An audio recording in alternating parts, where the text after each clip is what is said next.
우리는 어릴 때부터 수많은 상식을 배웁니다. 학교에서 배우고 부모에게 듣고 뉴스와 책을 통해 자연스럽게 익힙니다. 그리고 그렇게 배운 상식들은 어느 순간부터 의심의 대상이 아니라 당연한 진실이 됩니다. 하지만 가끔, 아주 가끔 그 당연함이 무너지는 순간이 찾아옵니다. 오늘은 바로 그 이야기. 우리가 알고 있던 상식이 틀렸던 순간들에 대해 천천히 이야기해 보겠습니다. 먼저 가장 유명한 상식부터 시작해보죠. 사람은 뇌의 10%만 사용한다. 이 말은 영화, 자기계발서, 강연에서 수도 없이 등장했습니다. 마치 인간의 잠재력이 아직 90%나 남아있다는 희망의 메시지처럼 말이죠. 하지만 과학적으로 이 말은 완전히 틀렸습니다. 뇌 영상 기술이 발달하면서 확인된 사실은 사람은 잠을 자는 순간에도 뇌의 거의 모든 영역을 사용하고 있다는 것입니다. 말을 할 때, 기억할 때, 감정을 느낄 때 각각 다른 부위가 동시에 작동합니다. 만약 정말로 10%만 사용했다면 나머지 90%는 이미 진화 과정에서 사라졌어야 합니다. 이 상식은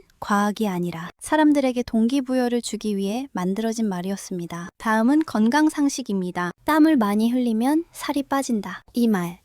운동할 때 한 번쯤은 들어보셨을 겁니다. 하지만 땀으로 빠지는 체중은 지방이 아니라 수분입니다. 물 한 잔만 마셔도 바로 돌아옵니다. 진짜 살이 빠지려면 몸속 에너지가 소비되어야 합니다. 땀을 흘리는 건 체온을 조절하기 위한 반응일 뿐입니다. 하지만 사람들은 땀이 곧 다이어트라고 믿었고 그 믿음은 오랫동안 상식이 되었습니다. 이런 상식도 있죠. 비타민은 많이 먹을수록 좋다. 하지만 실제로는 정반대입니다. 특히 비타민 A, D, E 같은 지용성 비타민은 몸 밖으로 쉽게 배출되지 않습니다. 과다 섭취할 경우 간과 신장에 부담을 주고 심하면 중독 증상까지 나타납니다. 건강을 위해 먹던 것이 오히려 건강을 해칠 수 있다는 사실은 많은 사람들에게 충격이었습니다. 이번엔 역사 이야기로 넘어가 보겠습니다. 중세시대 사람들은 더럽고 위생 개념이 없었다. 이 역시 우리가 흔히 알고 있는 이미지입니다. 하지만 실제 기록을 보면 중세에도 공중 목욕탕이 있었고 비누와 향료도 사용했습니다. 문제는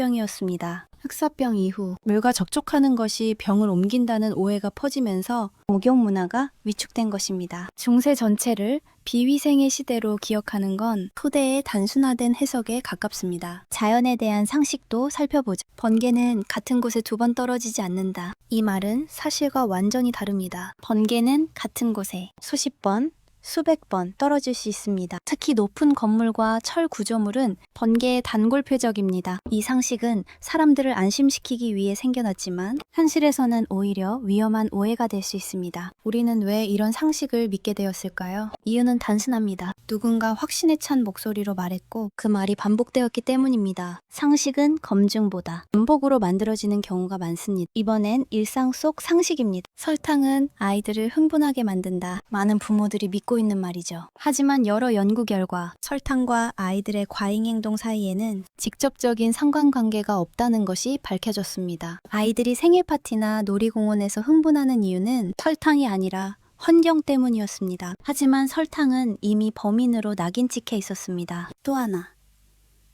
면도하면 털이 더 굵게 자란다. 이 역시 착각입니다. 면도 후 털끝이 잘려 앞면이 굵어 보일 뿐 털의 굵기나 개수는 변하지 않습니다. 하지만 이 착각은 수십 년 동안 상식처럼 전해졌습니다. 이쯤 되면 이런 생각이 들 수도 있습니다. 그럼 우리가 믿는 것 중에 진짜 맞는 건 얼마나 될까? 사실 대부분의 상식은 완전히 틀렸다기보다는 불완전하거나 오래된 정보일 가능성이 큽니다. 문제는 우리가 그걸 의심하지 않는다는 데 있습니다. 과학은 계속 발전합니다. 의학도, 역사 해석도, 사회 구조도 바뀝니다. 하지만 상식은 한번 자리 잡으면 잘 바뀌지 않습니다. 그래서 어제의 정답이 오늘의 오답이 되기도 합니다. 중요한 건 모든 걸 의심하라는 게 아닙니다. 다만 이렇게 한 번쯤 생각해보는 겁니다. 이건 언제 만들어진 상식일까? 지금도 유효한 이야기일까? 상식을 의심하는 건 세상을 부정적으로 보는 게 아니라 더 정확하게 보는 방법입니다. 그리고 그 순간부터 우리는 단순히 아는 사람이 아니라 생각하는 사람이 됩니다. 오늘 이야기한 상식들처럼 우리가 당연하다고 믿어온 것들 중에는 이미 수정된 것도 있고 처음부터 틀렸던 것도 있습니다. 이걸 안다고 해서 내일 당장 인생이 바뀌진 않을 수도 있습니다. 하지만 세상을 바라보는 시선은 조금 더 넓어질 겁니다. 다음에 누군가 이건 상식이잖아 라고 말한다면 한 번쯤 이렇게 물어보세요. 그 상식 언제부터였을까? 잡다한 상식TV였습니다. 다음 이야기에서도 우리가 무심코 믿어온 이야기들 뒤에 숨은 진짜 이야기를 들려드리겠습니다.